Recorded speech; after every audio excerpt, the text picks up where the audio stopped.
Hello everyone, welcome back to another vlog from Jorhat. আৰু last ব্লগতো কৈছিলোঁ ভাইটি নতুন গাড়ী লৈছে নিছান মেগনাইট। চ' আমি গোটেইখিনিয়ে ফুৰিবলৈ ওলাই আহিলোঁ কাজিৰঙাৰ ফালে। আৰু আম্মা আব্বাক লৈ আহিলোঁ অৰ্কিড পাৰ্ক দেখাবলৈ। লাষ্ট জানুৱাৰীত আমি আহি গৈছিলোঁ, তেতিয়া ইমান ধুনীয়া ধুনীয়া অৰ্কিডবোৰ ফুলি থকা নাছিলে। এতিয়া যিহেতু বহাগ মাহ পৰিছে, চব গছতে ইমান ধুনীয়া ধুনীয়াকৈ অৰ্কিডবোৰ ফুলি আছে নহয়, দেখিয়ে মনটো ভাল লাগি গৈছে। আৰু এই কপৌ ফুলখিনি যে ক'বই নালাগে আৰু বিৰাটেই ধুনীয়া। কপৌ ফুল এইটো কাৰণে কোৱা যায় জানে নে নাজানে? কপৌ ফুল কিয় কোৱা নিচিনা হয় দেখক, চাওক ভালকে, তেতিয়া ধৰিব পাৰিব। এইটো চাওক, মাজৰ ভাগটো চাওক, এইটো ধৰিব পাৰিছে? এই মাজৰ ভাগটো এটা কপৌ চৰাই নিচিনা হয় দেখিবলৈ, সেইকাৰণে কপৌ ফুল বুলি কয়। নাচনীয়ে খোপাত এইটো কাৰণে গুজে, যিমান ঘূৰি ঘূৰি নাছিলেও তাৰ গোন্ধটোত মোৰ নুঘূৰে।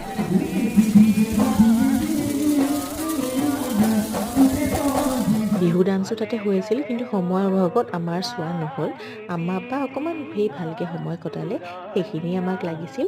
চ' আজিলৈ নেক্সট ব্লগত লগ পাম, বাই।